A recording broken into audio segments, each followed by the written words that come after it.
जो जुल्म है और जातिवाद का जुल्म एटम बम के रॉकेट लॉन्चर के बम से भी ज़्यादा खतरनाक है।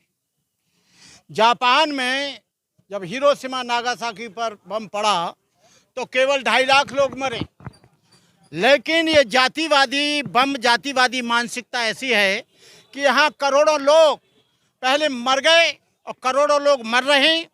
मैंने देखा कि बनारस में जब इंदु चौधरी प्रोफेसर हुई बीएचयू में, तो बनारस में इंदु चौधरी को पहले उसको बाइकाट किया गया, उसको मकान नहीं दिया गया, उसको ज्वाइनिंग नहीं करने दी, उसको कॉलेज के क्लास के अंदर नहीं घुसने दिया।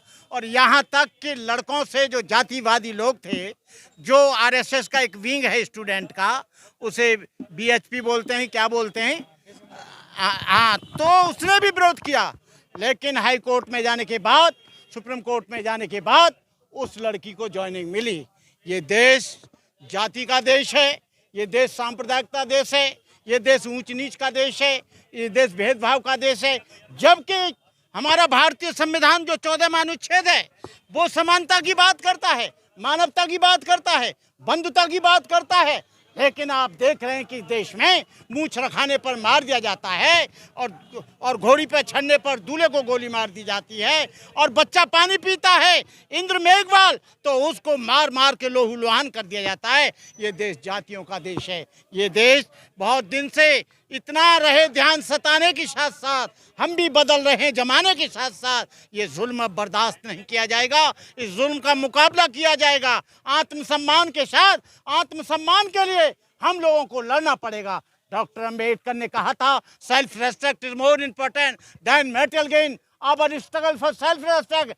डॉक्टर अंबेडकर ने कहा, धन कोई चीज नहीं है, गाड़ी कोई चीज नहीं है, महल कोई बड़ी चीज नहीं है, लेकिन यदि आदमी सम्मान को खोता है, सम्मान सबसे बड़ी चीज है, और सम्मान के आदमी के लिए आदमी को कुर्बानी देनी चाहिए। नीतू के साथ यदि भेदभाव हुआ है, नीतू के साथ यदि किसी तरह का डिस्क्रिमिनेशन हुआ है, नीतू के साथ ऊंच नीच का भेदभाव हुआ है, तो उसके लिए हम लोग सब साथ हैं, हम उसके लिए लड़ाई लड़ेंगे।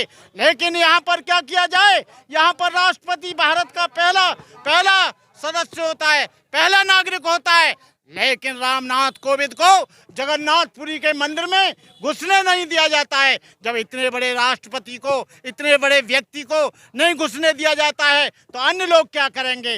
लेकिन कुछ लोग ऐसे चापलूस लोग हैं, आरएसएस से निकल कर आते हैं, उन्होंने शेड्यूल कास्ट के लोग, उन्होंने बैकवर्ड के लोग, उन्होंने अनुसूचित जाति के लोग, आदिवासी लोगों को कुछ ऐसा फोड़ रखा है, उसकी वजह से ये सब चल रहा है। जब तक यहाँ पर जातिवाद खत्म नहीं होगा, जब तक यहाँ पर ऊंच नीच खत्म नहीं होगी, जब तक ये आदमी ये कहते रहेंगे, मैं इतना ऊंचा शेड्यूल कास्ट हूँ, तू इतना नीचा शेड्यूल कास्ट है, मैं इतना ऊंचा बैकवर्ड हूँ, तू इतना नीचा बैकवर्ड है। अरे बैकवर्ड तो बैकवर्ड होता है, शेड्यूल कास्ट तो शेड्यूल कास्ट होता है, एससी तो एससी होता है, शेड्यूल ट्राइब्स तो शेड्यूल ट्राइब्स होता है।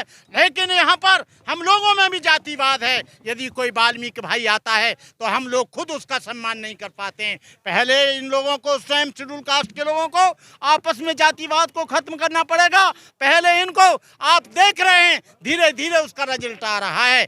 आप देख रहे हैं कि प्रीतम सिंह जो लोधी है, उसने, आप देखेंगे मध्य प्रदेश में एक भूचाल आ गया है। कुशवाहा ने बहिष्कार कर दिया मनुवाद का। आपको बता दें, मेघवाल लोगों ने बहिष्कार कर दिया है। आपको बता दें, लोधी लोगों ने, यादव लोगों ने, जो पढ़े लिखे लोग हैं, बैकवर्ड के लोग, वो उस बात को समझ रहे हैं। लक्ष्मण यादव जैसे लोग, रतन लाल जैसे लोग, अन्य पढ़े लिखे लोग इस काम को कर रहे हैं, और इस काम के लिए हम लोगों को सबको एकता की सीढ़ी में बनना पड़ेगा।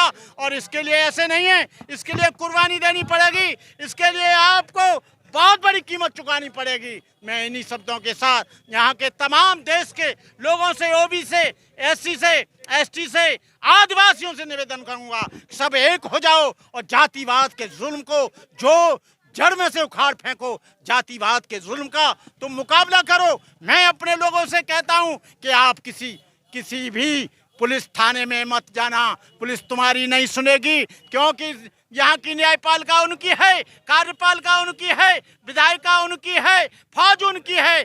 हमारे पास केवल संविधान है। संविधान के सहारे हम इस जुल्म की लड़ाई को लड़ेंगे, और एफआईआर कराने की कोई जरूरत नहीं है। आप उसका बदला लेने के लिए स्वयं तैयार हो जाओ, स्वयं आगे आ जाओ। इन्हीं शब्दों के साथ मैं तमाम देश के दबे पिछड़े कुचले लोगों के लिए आह्वान करता हूं कि आप लोग सब एक हो जाओ, आपस में भाईचारा बनाओ, आपस में भ्रातृत्व भाव बनाओ, आपस में खान पान बैठ कर खाओ, आपस में रोटी और बेटी का संबंध करो। तुम लोग दूसरी तरह नहीं कर सकते हो तो कम से कम बैकवर्ड में करे, शेड्यूल कास्ट में करे, तो एकता आएगी।